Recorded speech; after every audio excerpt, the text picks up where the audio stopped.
வீடியோக்குள்ள வந்திருக்க அனைவருக்கும் என்னுடைய அன்பான வணக்கம். இன்னைக்கு இந்த வீடியோல டைரக்டர் யு அன்பு இயக்கத்துல சண்முக பாண்டியன் நடிப்புல வெளியான படைத்தலைவன் திரைப்படத்தை பத்தி தான் இந்த வீடியோல பார்க்க போறோம். படத்தோட ஆரம்ப காட்சியில பழங்குடி மக்கள்லாம் வாழ்ற ஒரு காட்டை காட்டுறாங்க. அந்த காட்டுக்குள்ள ஒரு கும்பல் இந்த பழங்குடி மக்கள் எல்லாம் அடிமைப்படுத்தி வச்சுட்டு இருக்காங்க.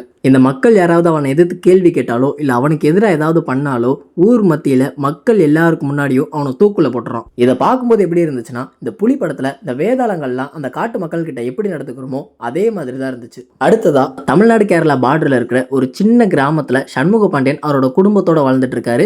அவங்க கூட ஒரு யானையும் இருக்கு. அந்த யானையை சண்முக பாண்டியனோட அப்பா சின்ன வயசுல இருந்து அதையும் ஒரு பிள்ளை மாதிரியே வளர்த்துட்டு இருந்திருக்காரு. அதுக்கப்புறமா சண்முக பாண்டியன் அவர்களுக்கு ஒரு கடன் பிரச்சனை இருக்கு. அந்த கடன் பிரச்சனையை சமாளிக்கிறதுக்காக வேலியில போற ஓனான் எடுத்து வேட்டிக்குள்ள விட்டுட்டோன்ற மாதிரி அந்த கடன் பிரச்சனையை சமாளிக்க போய் இன்னொரு பெரிய பிரச்சனையில மாட்டிக்கிறாரு. அந்த ஒரு பிரச்சனைனால அந்த யானை சண்முக பாண்டியனோட கையை விட்டு போயிருது. அதுக்கப்புறமா அந்த யானை தொலைஞ்சே போயிருது. அந்த ஒரு யானையை நான் கதையோட ஆரம்பத்தில் சொன்ன அந்த பழங்குடி கிராமத்துக்கு ஒரு சில காரணங்களுக்காக கடத்திட்டு போயிடுறாங்க.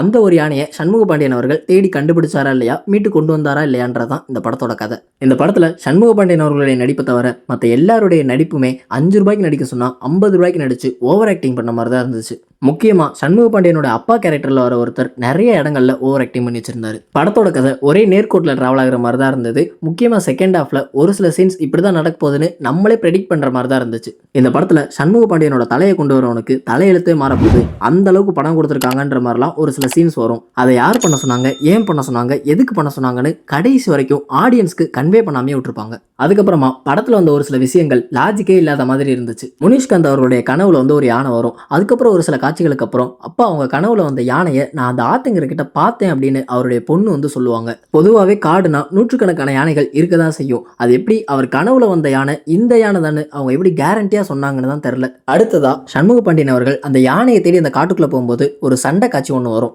அப்போ அதில் அடி வாங்கின ஒருத்தன் என் காட்டுக்குள்ள என்னையவே அடிச்சிட்டலடா, உன் யானையை கொள்றேன் அதுக்கப்புறம் ஒன்னை கொள்றேன்னு சொல்லியிருப்பான். சண்முக பாண்டியன் அவர்களே அவன் முதல் தடவையா அப்போதான் பார்த்திருப்பான். ஆனா அவர் யானையை தேடி தான் அந்த காட்டுக்குள்ள வந்தாருன்றது அவனுக்கு எப்படி தெரிஞ்சதுன்னு தெரியல.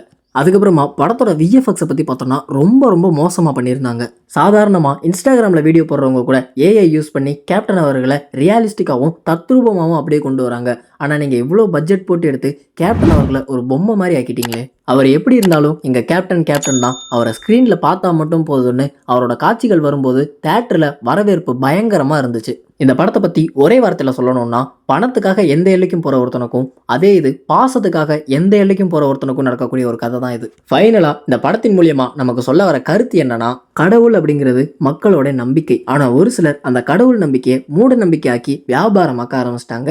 அந்த மாதிரியான மூட நம்பிக்கையிலலாம் விழுந்துராதீங்கன்றதான் இந்த படத்தின் மூலியமா நமக்கு சொல்ல வர கருத்து. ஃபைனலாக இந்த படத்தை பார்க்கலாமா வேணாமான்னு பார்த்தா என்னை பொறுத்த வரைக்கும் கண்டிப்பாக எல்லாரும் ஒரு தடவையாவது பார்க்க வேண்டிய படம் தான் அது. அப்புறம் இன்னொரு விஷயத்தையும் சொல்லிடுறேன், நீங்கள் எனக்கு என்டர்டைன்மெண்ட் அண்ட் மசாலா படங்கள் தான் ரொம்ப பிடிக்கும்னு நினச்சிங்கன்னா உங்களுக்கு இந்த படம் செட் ஆகாது. எனக்கு எமோஷனல் அண்ட் த்ரில்லர் மாதிரியான படங்கள்லாம் ரொம்ப பிடிக்குன்ற மாதிரியான ஆடியன்ஸாக நீங்கள் இருந்தீங்கன்னா உங்களுக்கான படம் தான் அது. நீங்கள் கண்டிப்பாக அந்த படத்தை பார்க்கலாம். ஏன்னா அவன் பேரை சொன்னாலே எல்லாருக்கும் கொலை நடக்கும், அவன் நின்னாலே எல்லாருக்கும் வயிற்றுல புளிய கரைக்கும்னு பில்டப் கொடுக்குற படங்களாக இருக்கட்டும், போலீஸை ஏமாத்திட்டு செம்மரக்கட்டையை கடத்திட்டு படத்துக்கு நடுவில் ஒரு பெரிய நடிகை கூட்டிட்டு வந்து ஐட்டம் சாங் ஆட விட்டு 1000 கோடி 2000 கோடின்னு கலெக்ஷன் எடுக்கிற படங்களை விட இந்த ஒரு திரைப்படம் எவ்வளவோ மேலானது தான். படத்துல ஆபாசமான வார்த்தைகளோ காட்சிகளோ எதுவுமே கிடையாது.